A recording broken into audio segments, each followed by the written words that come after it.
Hey, this is Jason Greenblatt. I have a special guest today, Amir Fkhravar.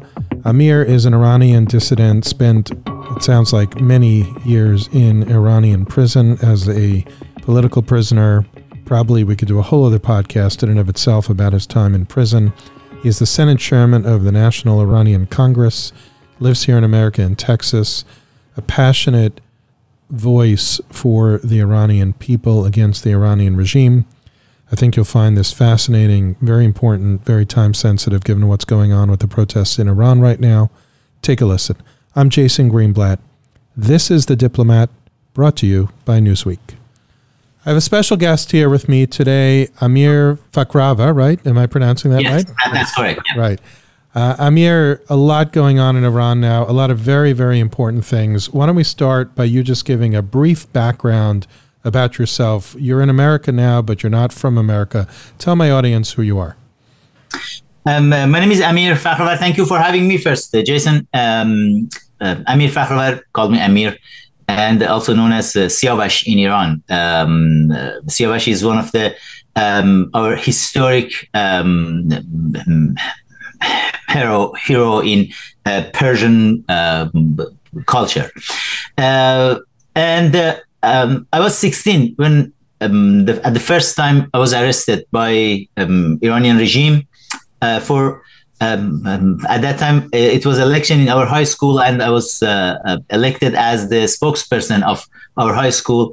Then in the first speech, when I started to talk about the regime, that was not really a political speech. I said, why you are not using, I was talking to the government and said, why you are not using the young talented people more to fix the problems. And that was too strong for them. They arrested me, they sent me to solitary confinement, and it was my first experience of solitary confinement. And there, at the age of 16, I realized something is really wrong in this country. What did I say? And then, the fight was started then. Then I went to next year, or in 2 years, I went to medical school.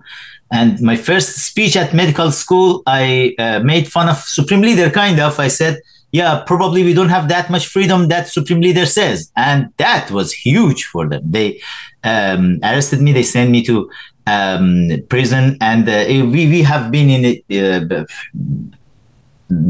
back and forth fight with the regime authorities inside the school. And then at the end, we ended up in court, in revolutionary court.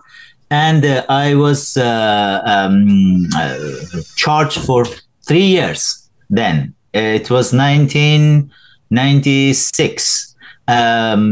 3 years prison, and then they sent me to exile from the northeast part of Iran, from Urmia medical school, to the southeast part of Iran, to Bushehr medical school. And then it was a lot of going to jail, coming out in between, and then kind of my personality was shaped in this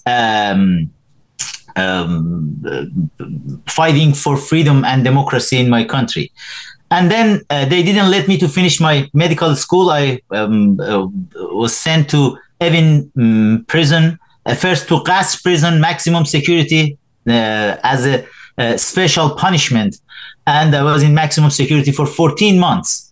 Then I wrote during those years a couple of books, which those books got several international awards. And then my books have been recognized then when I was still in prison. I was recognized by International PEN, and then Amnesty International released several statements, Human Rights Watch, and it was several documentary made around my team and the fight we had over there. The most famous one was called Forbidden Iran, and by Jane Cocan, the Canadian journalist. And it was a lot of torture, a lot of solitary confinement. Right now, I'm trying to think about those years. I was 5 years and 3 months in prison, and still I had probably 4 or 5 open cases in revolutionary court with the death penalty on the top of my head to just wait for it. And then I could manage to come out of the country. How did you manage? How did you get to the U.S.? I was in Evin prison after maximum security, 14 months of maximum security, with the some support from the friends who have been elected at the parliaments. They pushed the court to send me to the Evin prison, and then it's the notorious Evin prison. But think about it. I wanted to go to notorious one because I was in maximum security, and I was the only political prisoner in maximum security as punishment. And then I started law school at that time, and I was coming out of prison temporary with bail for my exams and the law school exams. And then in one of those days, my father died in a very suspicious car accident. He was young. He was 51 years old. And then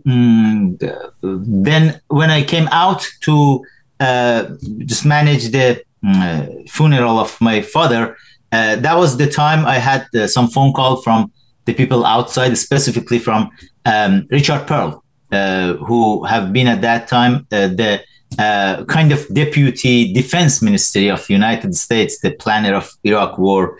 And Richard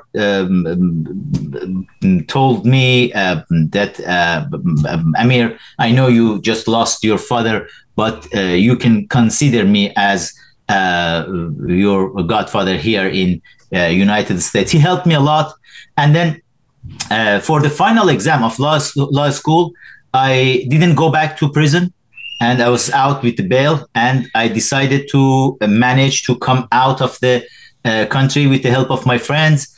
We could forge some documents, and then I went to Dubai. Richard Pell came to Dubai and helped me to get visa very fast and come to Washington, D.C. That was 2006, and my journey was started in Washington, D.C. To make a long story short, I used all the media attention I had at that time to start a campaign called Iran oil sanctions.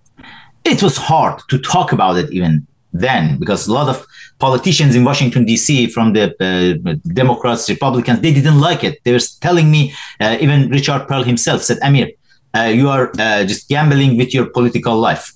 It's the oil market will be destroyed. I said, Richard, no, it's just 2%. Iranian oil, it's not going to destroy the oil market. We have done a great research on that. And we said, look, but definitely the Iranian regime's economy will be destroyed, because 85 to 90% of their economy is based on selling oil. Then you should just forget about all other sanctions, just have focus on this one, and the regime's economy the regime will be crushed. And it happened. Finally, we campaigned for a decade for oil sanction, and it was not easy to just go and do lobbying. Probably I spoke with almost 200 congressmen and senators at the Congress to convince them this is the thing you should do. And then I went to Israel. I spoke at the Herzliya conference. I spoke at the Israeli parliament with some parliament member at the Knesset. And then everywhere I said, just go for oil sanction. European Parliament, the Italian Parliament, Finland Parliament, German Parliament, Canadian Parliament, UK Parliament several times. And in all those speeches, I brought the attention to the oil sanctions. So I want to come back to the oil sanctions a little later in the interview, because I also want to discuss them in the context of the JCPOA. Let's come forward now to 2022. A few days ago, Mahsa Amini died while in police custody. That has sparked protests all around Iran. Tell us about these protests, how you see them unfolding. There are counter-protests that the government seems to be setting up just to sort of show that they're in control, or show that not everybody agrees that the regime should be overthrown. Tell us about the protests and where you see it going, and why it's different this time, perhaps. First of all, let me give you the good news. The good news is it's supposed the counter-protests from the regime side supposed to happen today, a couple of hours ago, but they failed.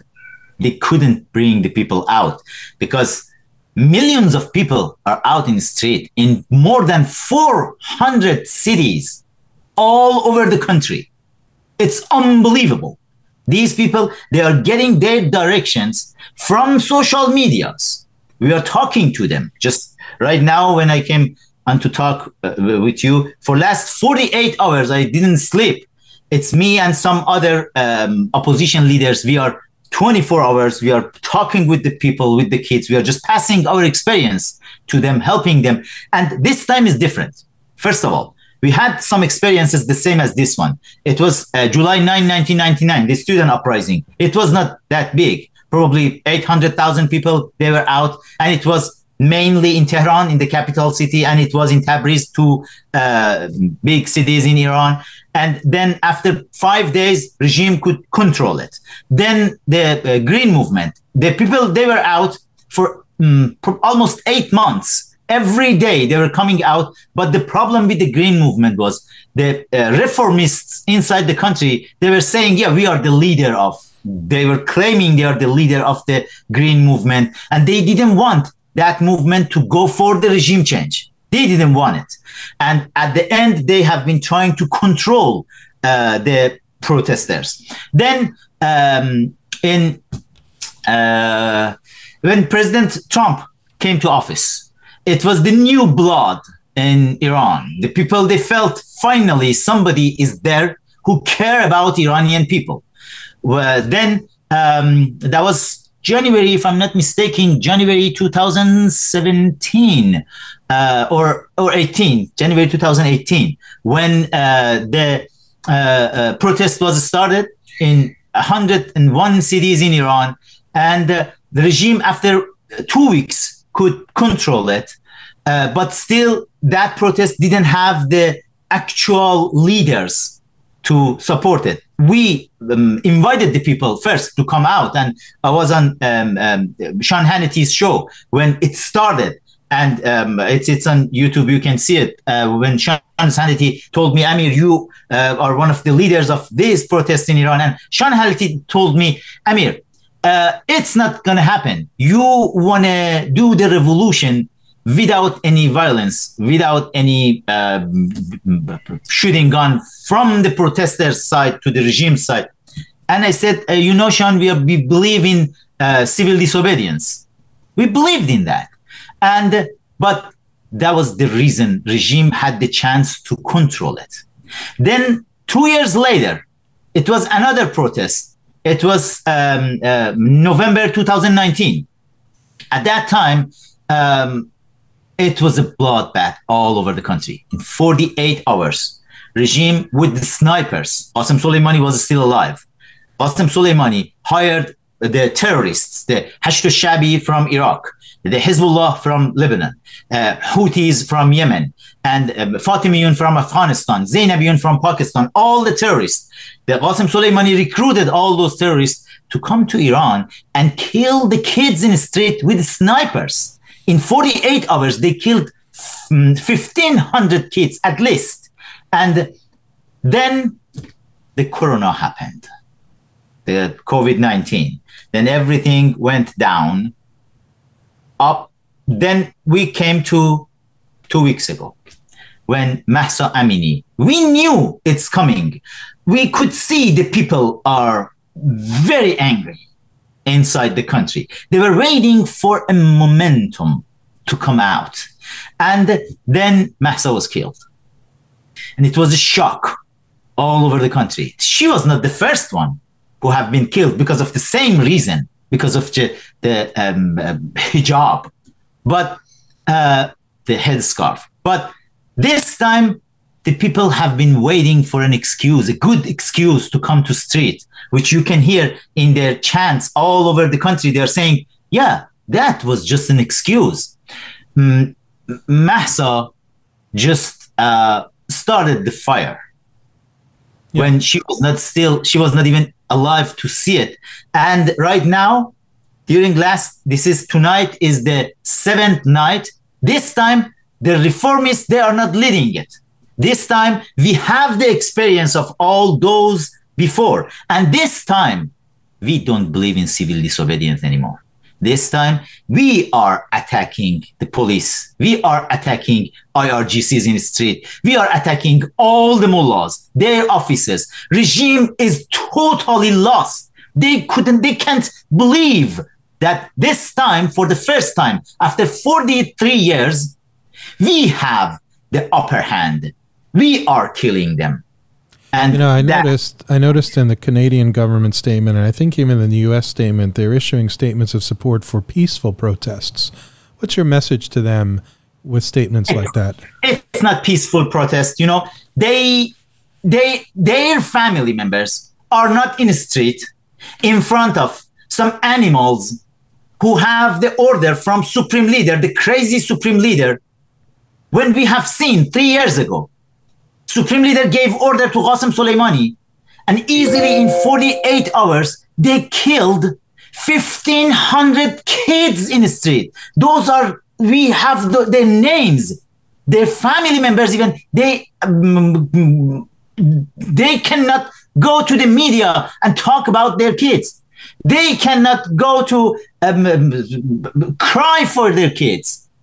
And after we have seen all of this, we realized with the mullah's regime, it's not going to work. I'm teaching civil disobedience here in Texas. I'm teaching it. I'm teaching constitutional law. I'm teaching political crimes, civil disobedience. But civil disobedience will work with the country which can understand the civilization.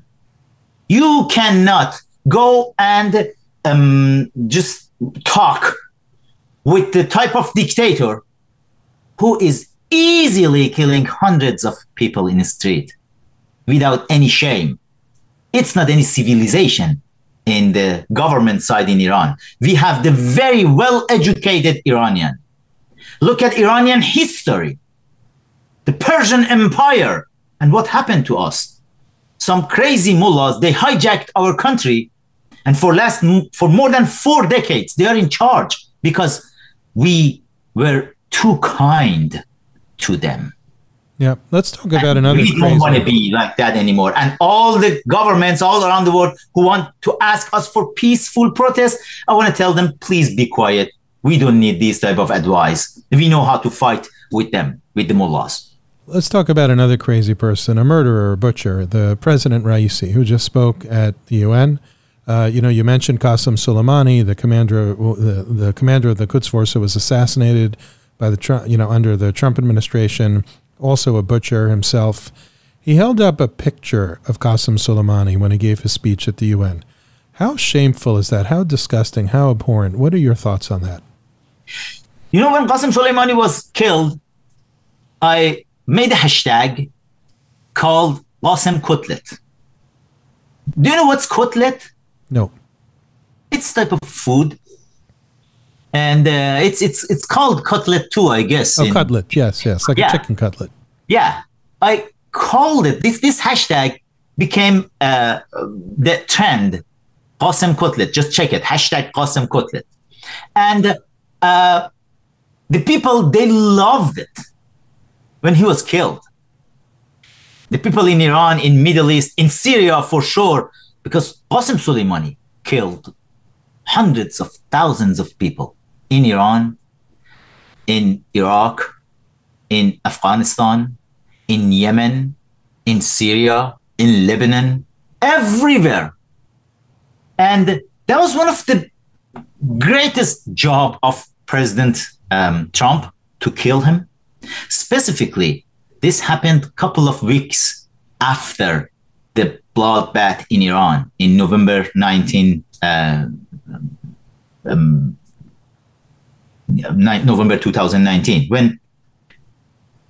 When he was killed, it was celebration all over Iran.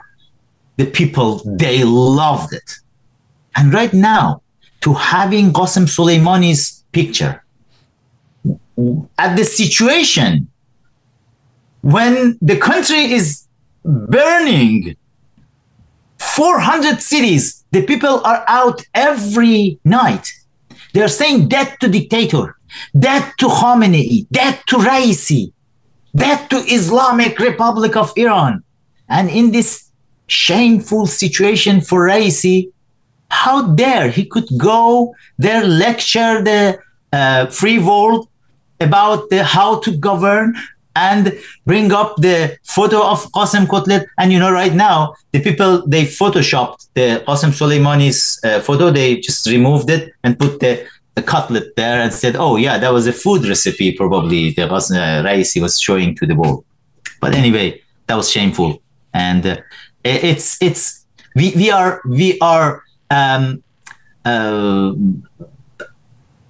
facing the history.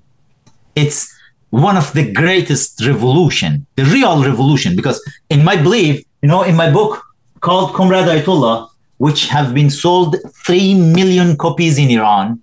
This book came out 7 years ago. And I found a lot of documents that Iranian revolution was not a revolution in 1979. It was a coup d'etat. Coup d'etat designed by KGB.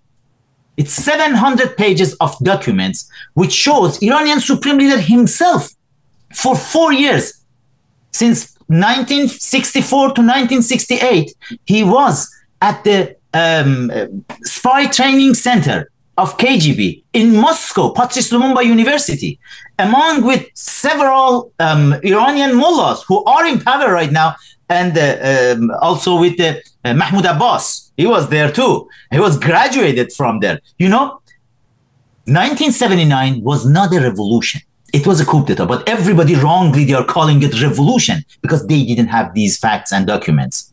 The English version of book is coming out. It's just translated and it will come out soon. And that was not a revolution, but this one we are facing right now, it's a real revolution, the greatest revolution in Middle East, which will cause and fix a lot of problems in that area. We want to be. So let's talk. We want to be friend. Let's talk about that. So let's assume their success. Where do you see the relationship between Iran and Israel, and Iran and the Gulf countries, Saudi Arabia, Qatar, UAE, etc.?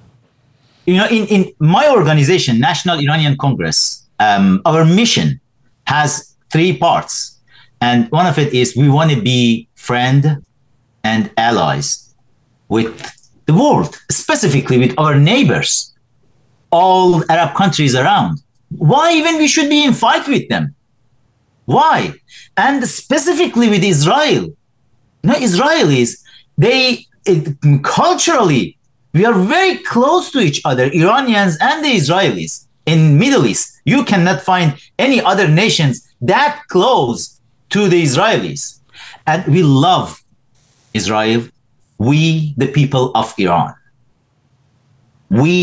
I'm talking about more than in our surveys, more than 97% of the country right now, they are in fight with this regime. We are working for the regime change inside the country. We are just running the revolution over there. And all of us, we don't care what the mullahs, crazy mullahs, they are saying about Israel. We, the Iranian people, we love Israel. We love United States. We want to be the great friend with Israel and United States again. We want to have the Israel's embassy in Tehran and Tehran's embassy in Israel again, probably side by side by American embassy in Israel. And it's not any reason to be enemy of each other. Why? And in this book, I found a lot of documents that Iran is enemy of Israel because Russia wanted that. And Russians' minions, Supreme Leader Ali Khamenei, he is just running Russians' show. We don't have any problem with Israelis. Well, we're going to have to read it when it comes out in English. Let me ask you about the JCPOA. Well, maybe not the JCPOA, JCPOA version 2.0, but shorter and weaker. What's your advice to President Biden about the JCPOA, and in particular to the Europeans who were hiding behind, who are doing the so-called negotiations? I mean, right now it looks like nothing's going to happen, but it'll probably come up again. On behalf of Iranian people, I want to strongly tell Biden and Emmanuel Macron and all the European leaders who are talking with this regime, I want to tell them, how dare even you can talk with this regime? the regime who has the blood of Iranian young kids in their hand, in the supreme leader's hand, Raisi's hand, and all the regime authorities. And how dare you can talk even with them, with the serial murderers. It's a shame. And specifically, this regime who can kill the teenage kids in the street with snipers, hire the terrorists, the foreigners, to come and kill Iranian people in the street in 200 cities. The thing happened, literally happened in November 2019. When this regime is doing that, how dare you want to help them to have access to nuclear bomb? Do you know what they can do with that? What the hell they can make in entire Middle East, Israel, Europe, even United States? Do you know what type of regime we are talking about? The regime, even they are trying to kill us here in United States. I had a briefing by FBI 2 weeks ago.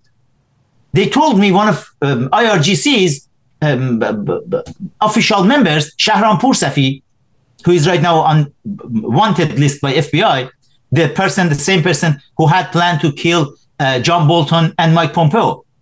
His Iranian target was Amir Fkhravar in Houston, Texas.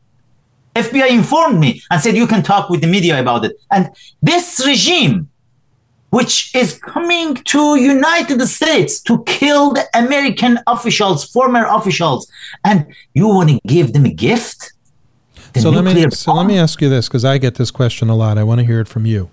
What is it about the American administration, this one, the Obama administration, and the Europeans? Is it that we're naive, we're stupid, we don't understand what's going on? Why do you think we're so desperate to get this deal done? It's about some crazy people, like the crazy ideologies, like Robert Mueller, before the start of the JCPOA #1, before they are saying they signed it, nobody signed anything really, but that was 2015.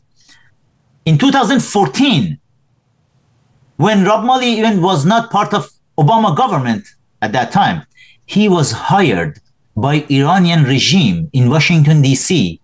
to draft this deal for Iranian regime, the JCPOA. And then during the Biden administration, Rob Mueller officially became the Iran envoy. JCPOA is his baby. He is just trying to save his baby. And he's crazy enough to think, you just Google his interviews about the Hamas, about Hezbollah, about IRGC. He says, you know what? These people, their belief is different than us. We should have respect for it. No, you cannot have respect for the terrorist's vision. And this type of people, Rob Mueller, sitting at that position as the Iran envoy at the Biden administration, this is a problem. Iranian influence in U.S. administration right now. I listed the several people who are working for the Iranian lobby group in Washington, D.C. One of them is called NIAC, National Iranian American Council. And this lobby group is working for Iranian regime. And at the same time, right now, they send a lot of their members to the White House, to the State Department, and to a lot of official places in Washington, D.C. It's influence of Iranian regime, which is pushing forward this so-called crazy, dangerous deal called JCPOA 2.0 or whatever they want to call it. They should be very careful about it, what they are doing. So this is a fast-moving story now with the protests, but I have two last questions to you. CNN's Christiana Amanpour canceled an interview with the president, Raisi, because he insisted she wear a headscarf. Was that the right move, wrong move, and why? Christiana Amanpour have been in Iran talking with these mullahs with pleasure. And she had all the time a lot of respect for them, which never we, the Iranian people, we could understand it, why she's doing that. And then this time, because that was not the first time for her to have the hijab, to talk with the Iranian regime officials. This time, she shouldn't cancel it. She should talk. She could have for one more time her hijab, who cares? But she could talk with him about everybody he killed, about the protest, ongoing protest in Iran, about Mahsa Amini. But if you are asking me, CNN, they were looking for an excuse to cancel this interview to help Raisi. She should cancel, she should not cancel him. She should just punch him as strong as she could. But it was another failure by CNN. What can I say? Last question, and this to me is actually the most important question I'm going to ask you. What do you want to tell the world about what they could do to help? Iran, as you said, and I say this too, the Iranian people, their lives have been hijacked for decades, right? And there have been a few times when maybe they thought things would change. You feel passionate that this time it's different. What's your message to the world? When I came to the United States in 2006, at the first testimony at the Homeland Security Committee in the Senate, I said we don't want war. We don't need war. We don't need troops from United States, from Israel, from anywhere. We have the troops inside Iran. Just go and look at my speech then. I said millions of Iranian kids in street, they hate this regime. They will come out. We will change this regime. Just we need support from the world. We need the world to cut their relationship with this regime. It doesn't make sense when you are facing a regime. It's even worse than Taliban in Afghanistan. When you are not recognizing Taliban, why you are recognizing Iranian mullahs regime? It's two mullahs regime. Why you are even dealing with them? Why you are inviting them, the European leaders or the Biden administration? Why you are talking with them? You are giving them legitimacy. You should not do that.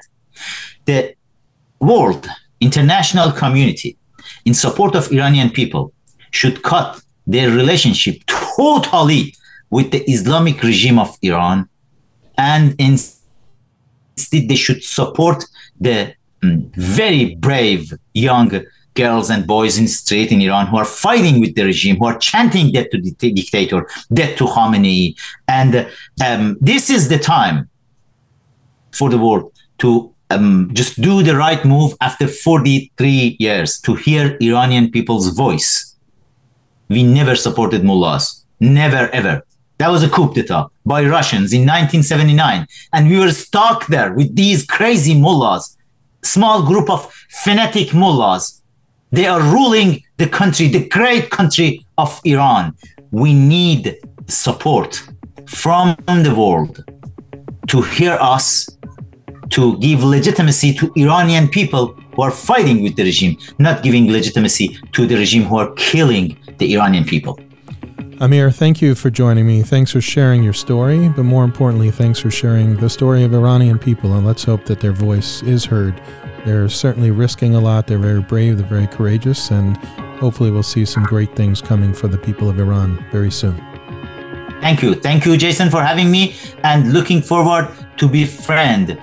Indeed. Iranians being friend with Israel and United States. The best friends. Amen. Forever. Thank you. Amen. Wow, Amir is really passionate about the Iranian people, about Iran, about where Iran should go. He sees a completely different relationship between Iran and Israel, Iran and its Arab neighbors. Very, very, very against the regime. Agrees with me that the people of Iran, their lives have been hijacked for decades. Hope you found it interesting. Hope you take to heart his plea at the end of the interview about what people could do to support Iranian voices. Thanks for listening. I'm Jason Greenblatt. This is The Diplomat, brought to you by Newsweek.